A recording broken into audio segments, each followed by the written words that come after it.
ورحمة الله تعالى وبركاته. وأنا تيسل كعسى halkaan ku duubi doonaa maanta aan uga hadli doono Cabdi Maalig Muuse Oldon iyo qaladii xidhay isla socod wanaagsan. Oldon waa caawiye Cabdi Maalig sii daaya inaad cambabuusto Oldon cid kale u dhiibto uga wacawaandinimo olmiya caamiye oo qaal cidda cabashaan u dira haddaad caawaba tira wixii cusub ee yimaada ciddii wadatay ku qowsha anay iyo careysan yihiin qaba soo taagan iyo cibaaray ugu yihiin أنا بالعرتان كعدنا أنا عيد حق لي يا شو أيو عبد ديدني هي أنا العاوة بكضاضه وجوا عوان دنيمو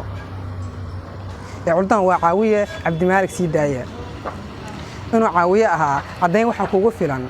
ريان كي عايشنا عذرك عيده لا تشيفي الله عافمات هي مركو عاومات فيديي ريان كي عافمات يا عرتان وعاوية عبد مالك سيداية وعجيس علاني عبد مالك سيداية. السلام عليكم ورحمة الله وبركاته.